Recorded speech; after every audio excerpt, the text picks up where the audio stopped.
Welcome to Super Dave's RC. And tonight, this is going to be a long, in-depth video where I'm going to prove that Arrma 6S family are the best trucks on the market. Full stop.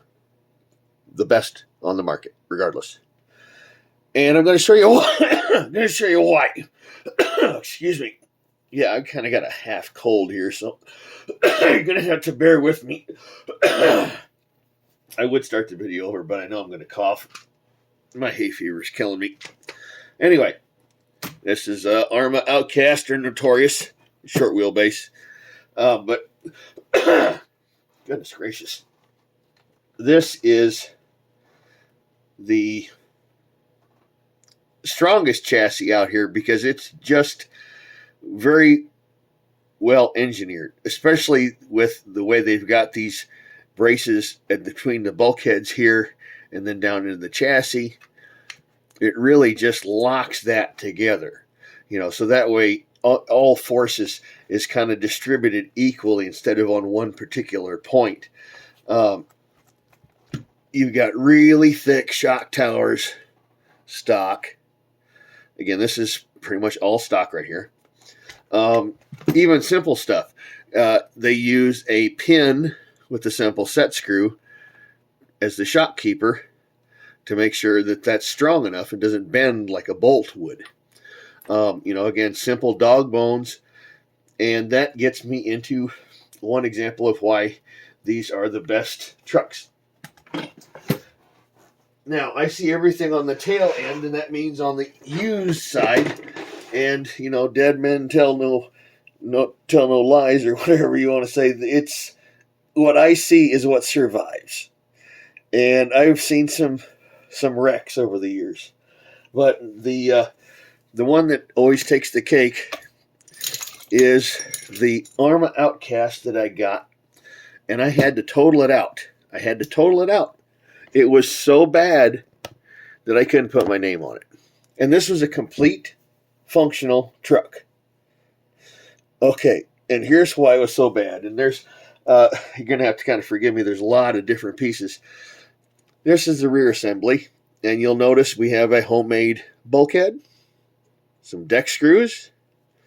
And then up here we have the bulkheads destroyed up here. And he has made a backup bulkhead. Again on here with a few different screws. Okay. Works, right? I mean, seriously, it works. And then, we can see in the housing here, you can see there's really no any wear, because if a bearing would seize, you would see those channels stripped out. So what that is kind of telling us is the bearings probably held out. And here's why we know certain things. Look at how many different screws are in this thing. Here's some round Phillips, some conehead Phillips. Here's a Allen. And there's some more deck screw looking things. This guy didn't spend any money. Period. He didn't spend any money on this truck. He wouldn't even buy the 10-cent screws or whatever the heck they are, or the $5 bulkhead. So he's not going to replace the bearings, is he?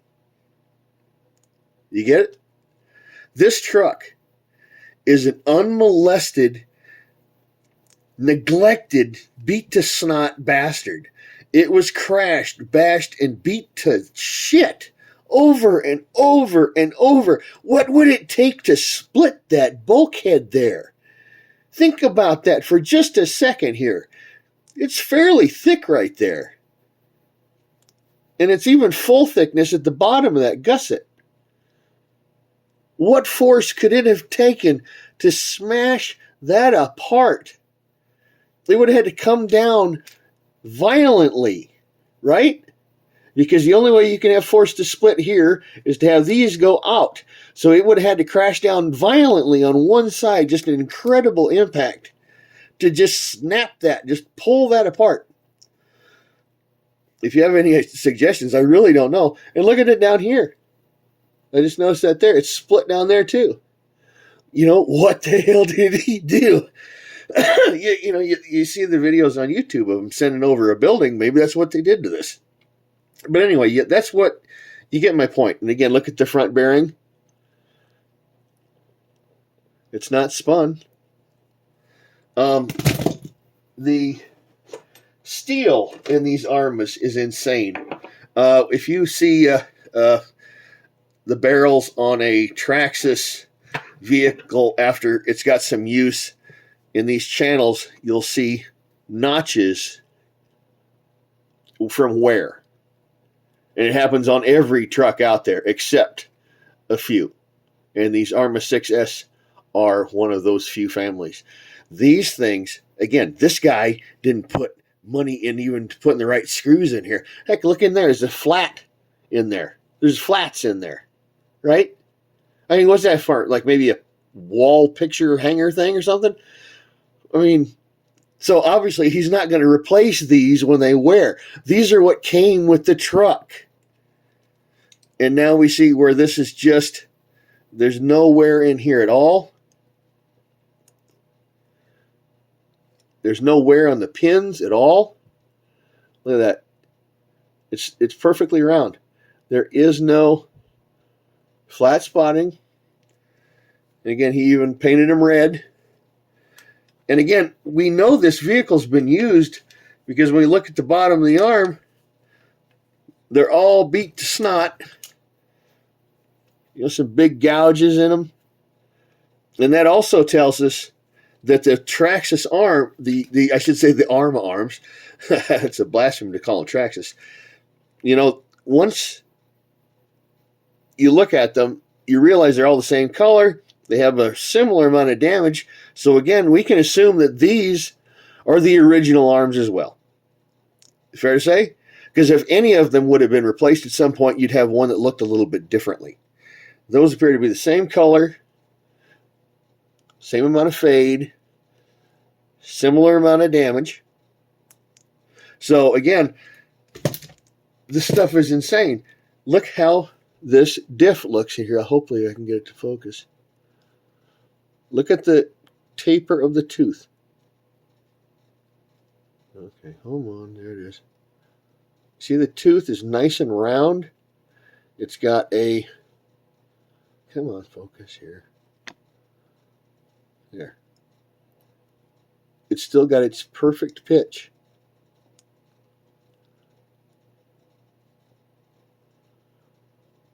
Right?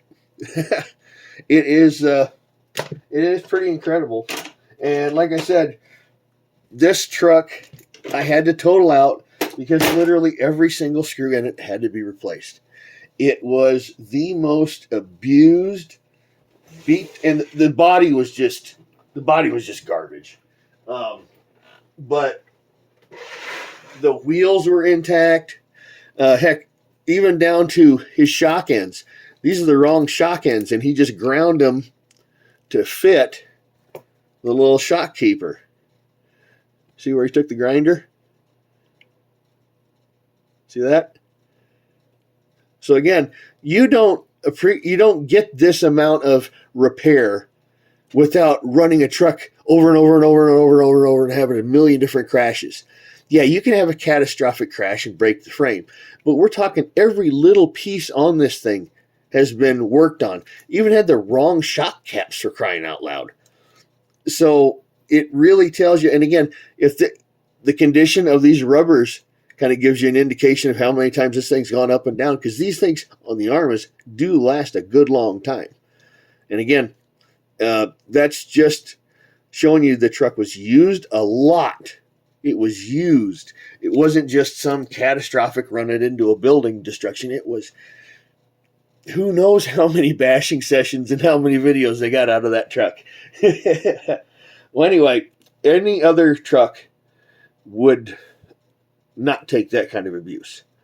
They're simply the best ones on the market, and they're actually getting better with the versions, especially, like I said, when they added this crossbar in here, because that really kind of took that frame and turned it into a nice box. It's a brick now. So when you throw this thing over a church, it's just going to, land in the street and bounce a couple of times. And they're just insane. They're just insane. And like I said, for the money, they are the best out there. And I think, I don't know what retail is, but I think they're cheaper than the eRevo. The great plastic fantastic, where you got to replace the arms, you got to replace the wheels, the drive shafts. These are the other thing for these is the D-Boots line of tires. And again, I see everything on the backside. No other tire holds up as well as these things. The wheels are of a better type of plastic. They very rarely hex out. I mean, they can. I'm not saying they're indestructible, but they're far, far, far better than anything else on the market. And I'm talking even most pro lines aren't as good as these D-Boots. The rubber is much better in these. These things can just take pizza cutting over and over and over and over and over. They're very well glued right out of the factory. Most Traxxas tires, you got to re-glue them. Anyway, that is why I think they're just the best darn trucks in the market. Here's another example where they've really thought, we need to have a roll cage, right? Well, the roll cage would have got ground to shit pretty quick, right? Well, they put replaceable screws in there, you see?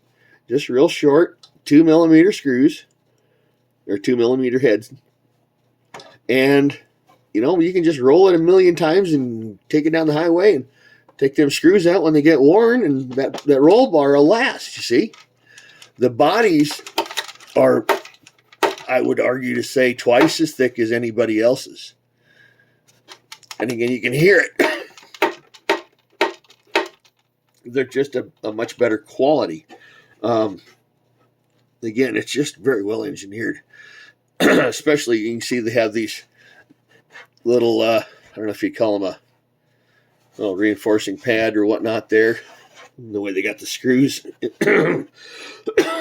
Excuse me. God damn it. Anyway, we've got these backing plates in here. It's just very well designed. And like I said, I think they got a bad look to them. Them things are sick.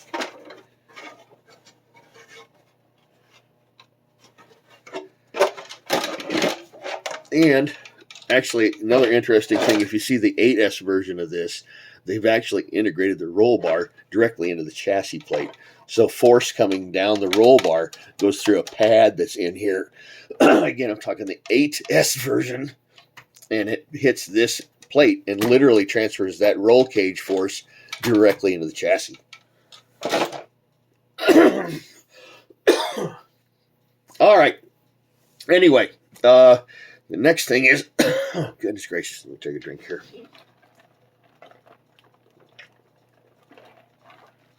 I guess I could edit it, but I don't have that level of ambition. The electronics in these Arrmas are better than any others you're going to get in any other system. They're just ridiculously powerful, and they hold up very, very well. I think for any RTR truck, they're the best pair on the market. And again, I think these are 185 amp ESCs, and they've got a really good servo in their stock. It is a good servo. Again, there's better servos and stuff, but we're talking out of the box RTR stuff.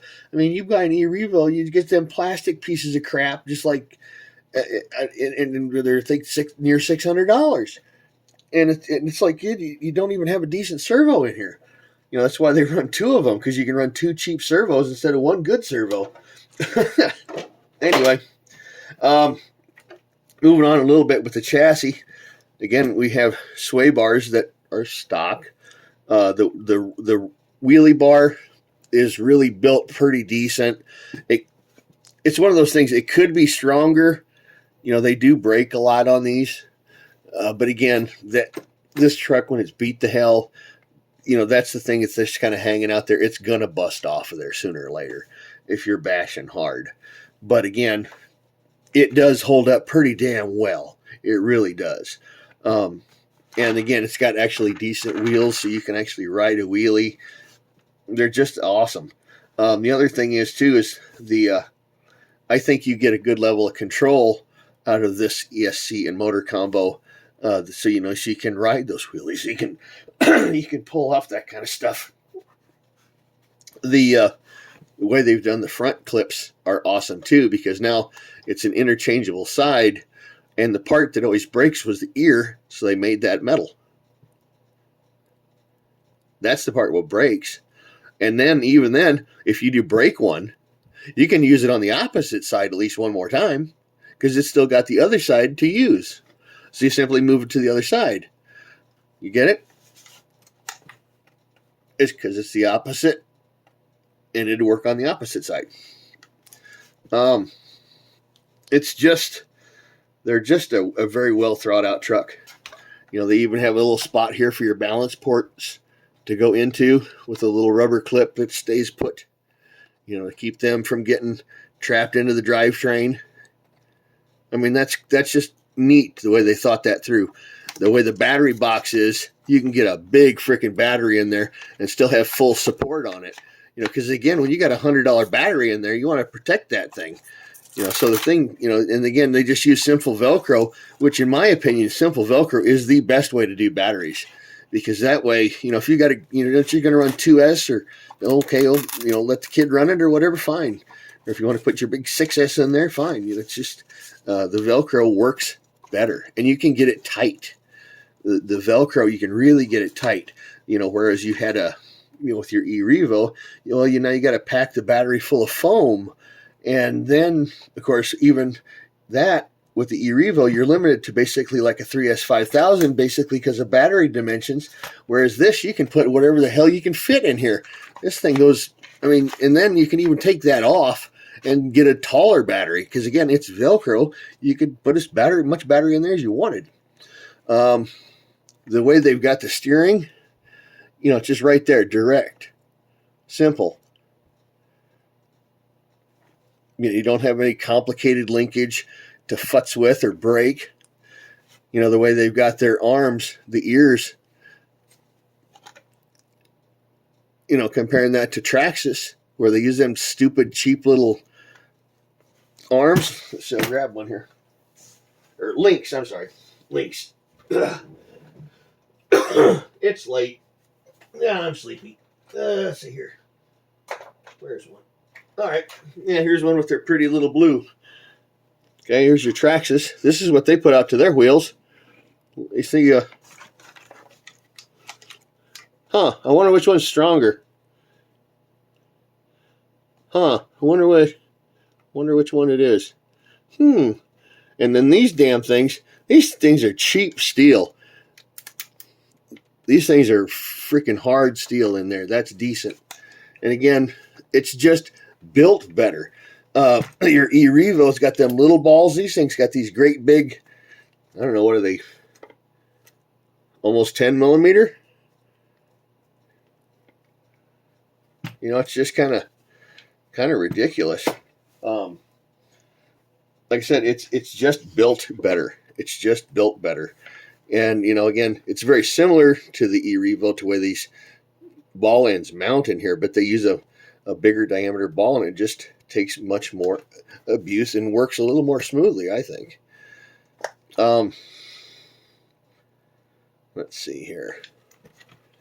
I guess that's kind of about, it for what I'd say is the highlights of their better engineering. Even back here in the rear shock mount where the bolt goes through, they still have a steel collar that's going to help that from bending, see? So it's still not even holding on with a bolt like most of the others have. It's actually got a steel tube going through there. Anyway, like I said, feel free to prove me wrong, but based on every aspect, tires, body, suspension, the shock, you got great, nice, big metal shocks, big bore. Let's see, what is that? Right, 4 millimeter? Let's see here.